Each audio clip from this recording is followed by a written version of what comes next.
Hello dear students, myself Ray Kumar from BITM Institute. Topic are memory.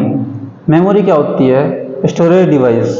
Storage device में two types होते हैं, आपका primary और secondary. Primary में होता है आपका रैंडम एक्सेस मेमोरी और read only memory.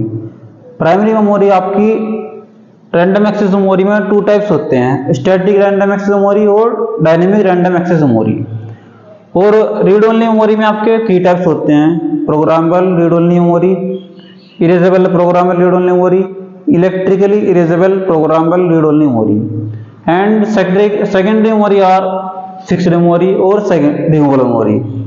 Fixed memory are hard disc, SD card, SSD और आपका होता है सीडी ड्राइव। और रिमूवेबल ड्राइव में आपका आता है पेन ड्राइव, एसडी कार्ड जैसे चिप होती है आपकी, तो एक ब्लू डिस्क होती है, तो ये आपका रिमूवेबल ड्राइव होता है। अब वो होता है आपका मेमोरी होती है स्टोरेज। स्टोरेज में आप ले सकते हैं जैसे कि आपका डाटा है, और प्रकार का डाटा आपका सही मेमोरी में आता है। नेक्स्ट टॉपिक हमारा वर्किंग प्रोसेस ऑफ कंप्यूटर, यानी कि कंप्यूटर कार्य कैसे करता है। First of all input, process, output. Input क्या होता है? इंस्ट्रक्शन, जो हम सूचना देते हैं, इंस्ट्रक्शन देते हैं, वो हमारा इनपुट होता है। इनपुट में हमारी इनपुट डिवाइसेस होती है, कीबोर्ड, माउस, स्कैनर।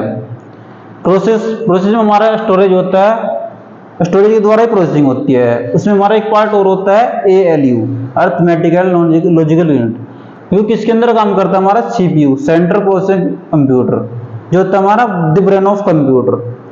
नेक्स्ट आते हैं हम आउटपुट पे। आउटपुट क्या होता है? जो हमें इनपुट आफ्टर प्रोसेसिंग के बाद में जो रिजल्ट मिलता है उसको हम आउटपुट बोलते हैं। आउटपुट किन चीजों के द्वारा, किन गतिविधियों के द्वारा मिलता है? प्रिंटर होता है, प्लॉटर होता है, डेस्कटॉप LCD, स्पीकर्स में सुनाई देता है, डेस्कटॉप में रिजल्ट शो होता है। प्रिंटर और प्लॉटर में हमारा होल्डिंग्स, बैनर्स हमारे हार्ड कॉपी में निकलते हैं। नेक्स्ट टॉपिक हमारा कीबोर्ड। कीबोर्ड में होता है हाउ मेनी की ऑन द कीबोर्ड। कीबोर्ड में कितनी कीज होती है? टोटल की अगर माना जाए तो 104 होती हैं, बट टोटल की माना जाए तो 104 होती हैं, बट अगर स्टैंडर्ड मानते हैं तो लो लेवल में हमारी 103 होती हैं और अप लेवल में हमारी 109 होती हैं। अब ये 109 और 103 होती क्यों हैं?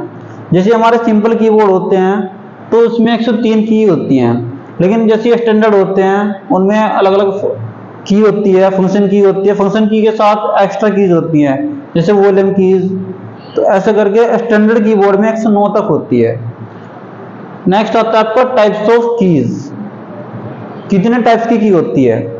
अब टाइप्स आपकी 6 टाइप की कीज होती है। फर्स्ट टाइप होता है आपका अल्फाबेट कीज। अल्फाबेट कीज में आपका A to Z आते हैं। नेक्स्ट आपका आता है नंबर या न्यूमेरिकल कीज। नंबर या न्यूमेरिकल कीज में आपके प्लस, माइनस, डिवाइडेशन, मल्टीप्लिकेशन, मॉडुलस और 0 to 9 नंबर्स आते हैं। नेक्स्ट आता है आपका नेविगेशन कीज। नेविगेशन कीज में आपके up arrow, down arrow, left arrow और राइट एरो आते हैं। नेक्स्ट आपका कंट्रोल या स्पेशल कीज।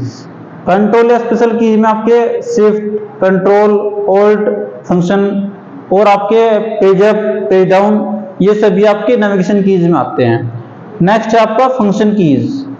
फंक्शन कीज में आपका F1 to F12 फंक्शन आते हैं। नेक्स्ट है आपका इंडिकेटर कीज। इंडिकेटर कीज क्या होता है? जैसे हम कैप्स लॉक ऑन करते हैं तो हमारी लाइट ऑन हो जाती है। आता है आपका नम लॉक। नम लॉक अगर आप ऑफ करते हैं फिर ऑन करते हैं तो उसमें इंडिकेट, जैसे लाइट जल जाती है उसमें, तो वो क्या करता है? इंडिकेट करता है, सूचना देती है कि आपका कैप्स लॉक ऑन है। वो सूचना देती है कि आपका कैप्स लॉक ऑन है या कैप्स लॉक ऑफ है, या फिर नम लॉक ऑन है, नम लॉक ऑफ है।